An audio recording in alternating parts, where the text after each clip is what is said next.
Hello, and welcome to Life Force Radio. I'm Tessa Fromer, and I'm so happy you're here. In every episode, I'm going to bring you more insights on how to live a life that's meaningful, rich, joyful, in a way that allows you to be steady, present, and mindful throughout it all. Together, we'll tune into many systems of self-discovery, have conversations with people that have really gone the distance, both inside and outside. And I know their stories will inspire you to stay on your path and be connected to your own life force.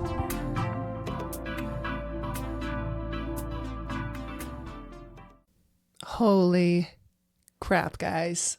I am finally frickin' 30.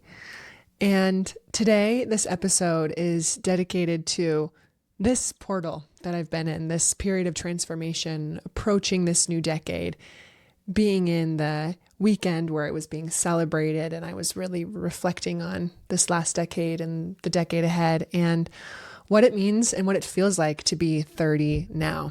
Wow. I'm just so excited to share with you guys some of the juicy and rich, meaningful insights that have been coming out of this experience. And, you know, birthdays are really such a measuring stick. They're really a time to reflect on where you've been. And I think in increments of 10s and 5s, they are really potent. So I remember having a really meaningful birthday when I was 25 and when I'm 30. And I imagine that I will when I'm 35 and 40 again. And then the ones in between are, you know, they're special, but they don't hit as hard because the 5s and 10s are big ones, right? When you're halfway through a decade and when you're at the beginning of a new one and at the end of the previous, there's so much rich information there. I want to tell you a little bit about the weekend first, not in like a chronological order, this happened and then this happened and this happened and this happened, but just to really drop you into the spirit of the weekend. Because truthfully, I was feeling quite, the new catchphrase I can't stop saying, so you guys are probably going to hear me say it 10 times in this episode, is God, I was feeling so whelmed about this weekend. I wasn't feeling overwhelmed. I wasn't feeling underwhelmed. Definitely not, but I was feeling a sense of whelm. What is it going to be like? What do I even do to celebrate such a birthday? And do I even want to do anything that I've done before? And I had my dear best friend, Maddie, was visiting for 3 weeks. She just hopped in with my husband and just planned this incredible weekend that started on March 6th at 6:30 in the morning. I woke up, and the night before, Jake was like, if you wake up in the morning, you have to wake me up, because typically I don't wake him up when I wake up. I let him keep sleeping. He was like, wake me up when you get up. So of course I woke up 45 minutes earlier than I normally do. And I was like, hi, I'm awake. And he was like, okay, let's get up. He immediately throws me a dolphin shirt. Oh my God, do I need to go get it? I'm going to go get the dolphin shirt. Okay, I'm back. And here is the shirt. Okay, I'm back. And here is the shirt. So this is what he throws at me at 6:30 in the morning, puts one on himself. I walk out of the bedroom door. There are dolphins on the Apple TV. You know how when you finish watching a movie, there's like a screensaver that pops up? He put on the dolphin one. Okay, I was like, what is going on? And then we go through into our second living room, and there is like streamers in the doorway and my best friend Maddie there with a dolphin shirt on. And then the room is covered in these dolphins that you see floating behind here. And all these decorations and flowers, and it was just so sweet. And when I was a little girl, dolphins were my favorite animal. When I was a little girl, I was obsessed with dolphins. My first email was dolphingirl66co@msn.com. My dad helped me create it. I remember where we were in our upstairs guest bedroom with the dial-up computer being like, making all those sounds. And I got to pick out my first email. And I used to just study ocean animals in my free time. I grew up in a landlocked state in a very rural community in Southwest Colorado, but I grew up on a tiny little alpine lake. And on this alpine lake, I just wished that there was a freshwater dolphin. And I was like, maybe one would live on my lake and my parents will get me one. Yeah, never happened, obviously. And my whole family really supported my dolphin obsession. And we didn't grow up with hardly any money at all. So we did a lot of our shopping at Dollar Trees and Dollar Generals. And I spend a lot of my summers in the South. My mom is from Georgia, and my family still lives there and in Louisiana and in Texas. So a lot of dollar stores there, which at the time, in the 90s and early 2000s, the dollar stores were covered in dolphin figurines, little glass ones, little ceramic ones. And so my bedroom was filled with those. I've always loved them whenever I travel to this day, and there are dolphins in the water. I always want to get in and swim. And all that to be said, I have always had this great love. Everybody who loves me knows that. And yet I had never had a dolphin themed party, even as a kid. So this party that they planned and organized with all these surprises was so touching, so sweet, and it made me weep in the best way. I was like, wow, this is so me, and maybe something that my soul needed. So the dolphin stuff continued all weekend. And another golden thread that was really funny about the weekend was that on Thursday, we went up and had tea ceremony up at the Mountain Tea Hut in Boulder for about 2 hours. Thank you to my Soma girls, Heather and Lexa, for facilitating that. It was so wonderful. And something was said about some experiences down in the Amazon that my personal trainer and acupuncturist Ash was saying that she actually saw a pink dolphin in the Amazon. Brought us on this whole tangent about how much I love dolphins. And Heather was like, you are a dolphin. Like, you give such dolphin energy. And meanwhile, Maddie and Jake were looking at each other on either side of me like, little does she know, this weekend is filled with dolphins. So that was really fun and really special. Up at the Mountain Tea Hut, I drew this tarot card, which I want to talk to you guys about all of the cards that kind of are coming into play for this 30th year, because there are some really important ones. And then I'm going to read you my Spirit of Unconditional Love letter. I just wrote it maybe an hour or so ago about what this year holds. And it's really, really sweet and meaningful. So the card that I drew up at the Mountain Tea Hut was Tulsi, and it was the card of wealth. And it was this beautiful woman, Lakshmi, the goddess, pouring some water and with peacock feathers all around. And it represents wealth of mind, body, and spirit, and so much more. And I was just really excited about that, really calling that in. And the reason being, on March 2nd, I had a Vedic astrology reading. Now, I just want to explain to you a little bit about the difference between Vedic astrology and Western astrology. So I've studied Western astrology. That's what I'm using inside of the System Blender. And that's what's really popular in our culture these days. Everyone knows their Western astrology, sun, moon, and rising. However, Vedic astrology is what Western astrology was built off of, but it's centuries older. And it is the technical and accurate or sidereal placement of the constellations at the moment you were born. So just to be kind of menacing, when I was born, I've always grown up hearing that I was a Pisces, but in Vedic astrology, the sun was actually in the constellation of Aquarius. So technically, literally, if we were to scan the sky today, we would be thinking that we are in Pisces season, but the constellation that we're closest to is Aquarius. And this gets really confusing for people when you've known one thing about yourself and then you find out new information. I, however, love it because I find that all of these systems are so nuanced and they are meant to be used with a present lens. So I don't take it too intensely, and I'm not upset that I'm different things because I knew that this would be the case. But I just wanted to explain to you a little bit about Vedic astrology. Now, the other thing that's really cool about Vedic astrology is that there's a lot more Sanskrit in it, and it's more of a predictive tool. And not predictive in an ominous way, predictive in a way where you can figure out the best dates or the best windows in time in order to achieve your goals. So people come to Vedic astrologers or Jyotishas for specific answers to questions that they have. And what the Jyotisha does, or the Vedic astrologer does, is they then research those questions that you have and they find them in your chart, and they can do that going back in time and far forwards in time.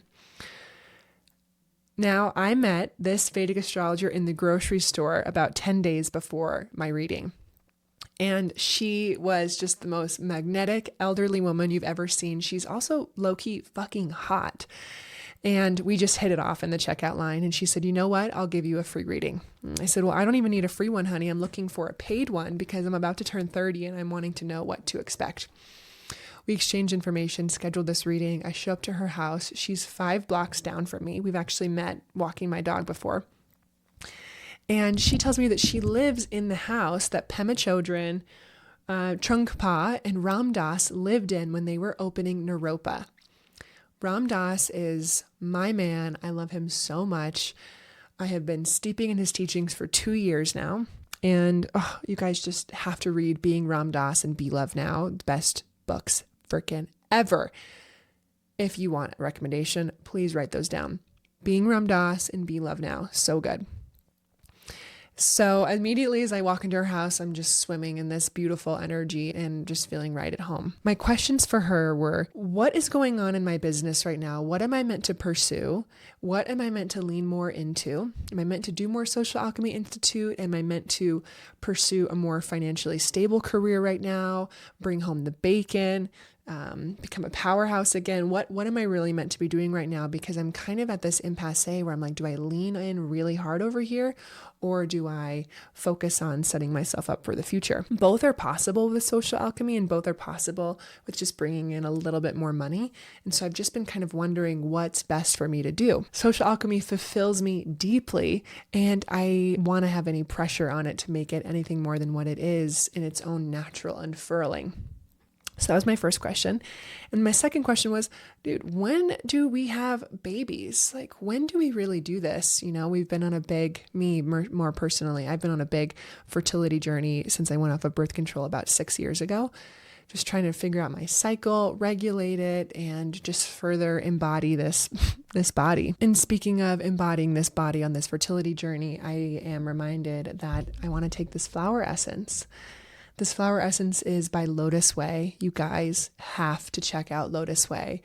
These are the most fabulous and beautiful flower essences I have ever seen in store before.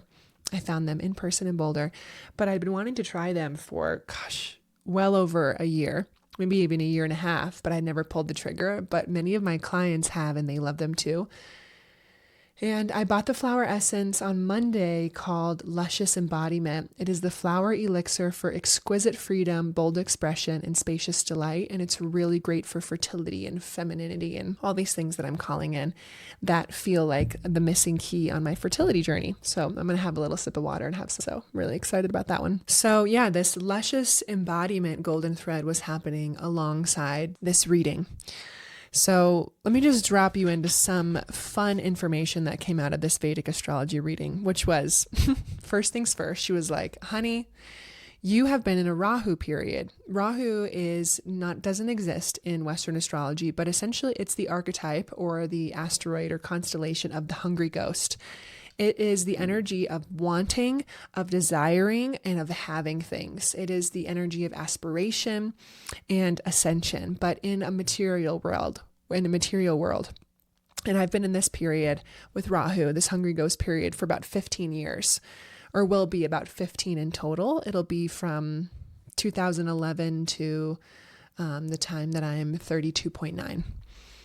I have been really motivated throughout my 20s to set myself up to live a stable life, to have insurance, to have savings, to have an incredible career. But I've also still been consistently alchemizing things and pursuing my heart's dreams. I've not been willing to sacrifice anything or my alignment for this hungry ghost energy. And in fact, I've been moving further towards alignment because of it.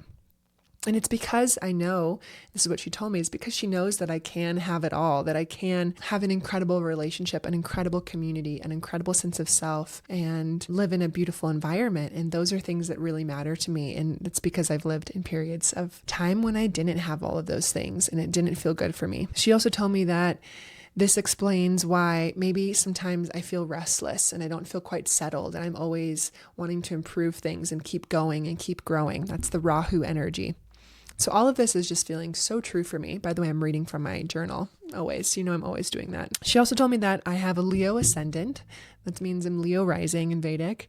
And Leo is like the energy of the sun. It's Venus, it's beauty, it's reading the room. Mine is exalted, and it is in my 10th house, which is the house of career. And so that this really relays itself to an excellent career in sales or in-person selling, like just being seen, being viewed, being perceived, and being magnetic. Which is why I love the in-person energy of my work. When people come over to the Social Alchemy Institute, they come see us here, they come to my home, they come to our events, they come into my office, we do our sessions here like this. Now, she said that this Hungry Ghost period goes until I'm 32.9, and that is not exactly the best time for fertility. But on the other side of that, I go into a Jupiter period, which will be 16 years. And that is bounteousness, abundance, luck, and all of that on steroids. And that's the most incredible time for fertility and to have a baby. You know, I take all of this with several grains of salt. First of all, I just want to tell you how true all of this felt for me when I was hearing it. But it doesn't mean that I am completely orienting myself around it and that I'm discounting certain timelines for myself. But rather, I am feeling relieved that our schedule to have kids is not under a certain time limit, and that there are always possibilities and options that are going to make more sense for the both of us. And that's what was coming to light more and more and more throughout this reading. And the reason she said that the next 2.9 years are going to be incredible for me is that as my hungry ghost or as my Rahu peaks, it is just an incredible time to give my career my all, to stimulate my mind, to make money, to be a stabilizing force, to be visually seen, met, and heard, and to just knock things out of the ballpark, to really embrace a lifestyle and a career that has lots of responsibility, no ceilings or limiting myself in any way, but really just to go for it. And that also just feels very resonant for the fire horse energy, just to be a stallion, to be fierce, to travel, to explore, and to charter a new path. And in the meantime, what kind of tempers or balances out this Rahu, hungry ghost energy is the energy of Ketu. And Ketu is the archetype of meditation, stillness, study, rest, sleep, beauty, yoga, chillness. And that is what I'm drawn to doing and sandwiching my days with. Every morning and every night, I try and have some Ketu energy. I didn't know it was Ketu energy, but I know that Ketu energy really helps temper that Rahu, hungry ghost. And it creates inner fulfillment for me and inner clarity, which are some of my other big desires for this 30th year. So that was my Vedic astrology reading. And it's just so fascinating and fun. And if you are local to Boulder, I would highly recommend you check her out. Her name is Samantha Weston. I actually don't even believe you'll even find her on a website or anything, but damn, she's amazing. And if you could track her down in Boulder, you would be better for it. She's unbelievable. Now let's drop into the Spirit of Unconditional Love letter that I wrote. In my last episode, all about my silent meditation retreat, I read to you guys the letter, the channeled practice coming from Elizabeth Gilbert's Letters from Love Substack, wherein you write, Dear Spirit of Unconditional Love, or Dear Universe, whatever you want to start it with. And you ask a prompt and then you free write. And you guys have been messaging me so much about that letter. I mean, it's crazy. I'm hearing from everybody who's listened to that particular part was very moving. So I want to recommend you do that practice, that you try it out yourself and you see what comes through. You can type it or write it. You could even voice note it. But when I sat down this afternoon before recording this episode, I wrote, Dear Soul, dear Spirit of Unconditional Love, what would you have me know about turning 30? And this is what came out. Hi, sweetie. This new decade is metaphorically like having the window open and ever so often feeling the most perfect breeze drift in. It is a decade that will lift your spirits naturally and attune you to what matters most, life's preciousness. You spent the last decade acutely aware of life's possibilities. Every option, every path, and every place you've traveled down has opened new parts of you to you. And I can tell you, you're a bit tired of that. I think you'll be relieved to hear that you can let that go a bit now. Settle into the many great decisions you've already made and let them bake. Let's talk about baking. Life is about perfecting the present recipe. Some years you'll need more flour and others more sugar, and sometimes you'll want things thick and fluffy and others burnt and crispy. The point is, be present and accept whatever the recipe is calling for. The only ingredient we suggest you add in is steadiness, a steady hand, a steady heart, and most of all, a steady mind. Work to see clearly every day what is. Don't get caught in the trap of your apex predator, your phone. Focus on your retro mornings, your routine, mindfulness, and moving the most effective and true needles for your business. You know what this means. Steadiness does not equal distraction. In fact, steadiness is the opposite of distraction. Steadiness is focus and presence, whereas distraction is hectic and disillusioned. We will continue to show you ways to increase your capacity to be steady. All you need to do is be with and notice the present recipe's ingredients. A little bit of this, a little less of that. Everyone around you is so precious. Every moment is so precious. And you are precious. Never forget it. Devote yourself to seeing this preciousness, and this decade will bless you tremendously. XOXO, your soul. I'm telling you guys, whenever I write one of these, the things that come out would never have been in my conscious brain or my written. It's not anything that I thought of. And this word precious repeated 3 or 4 times, and it's so meaningful and sweet, isn't it? And what a precious weekend this was. I wanted to also read you guys the Dolphin Animal Spirit card from Kim Krans because of how many dolphins there are present here right now. And I was also gifted these abalone shell earrings. They have let me see if I can show you. What am I, a freaking YouTuber right now? I can't even. Okay, well, you can't really see, but there's a little sun in the shell. And my friend said that they were just calling for me. And so there's just been shell energy, dolphin energy, and then my card for March was the ocean. So I want to read you the dolphin card, and then I want to read you the ocean card so that we can just collectively get on the same page before we wrap up this epic episode. Okay, so the dolphin card, here it is. So freaking cute. Dolphins are so cute. I can't even with them. Okay, dolphin, innately intelligent, healer, light, blessings. The gifts of the dolphin are beyond what our human minds can grasp. Dolphin personalities are often drawn to the healing arts as they are sensitive to the subtle and enjoy working on the level of spirit. It's easy for dolphin types to underestimate the impact they make in the world. These creatures play such an important role in the wheel of karma that coming in contact with the dolphin type will change the entire course of your day and thus your life. This card can also indicate that a profound blessing is on the way. When the dolphin is in balance, active healer, strong spiritual practice. When out of balance, underestimates its own power. And to bring it to balance, be around like-minded spirits. Ooh, so good. So good. You know, when I read this and I think about how little me was drawn to the dolphin, I think that it is because I was drawn to the healing arts and to people in some way and just wanted to make people feel really good, special, and loved. And, you know, that's probably because that's what I really wanted at that time.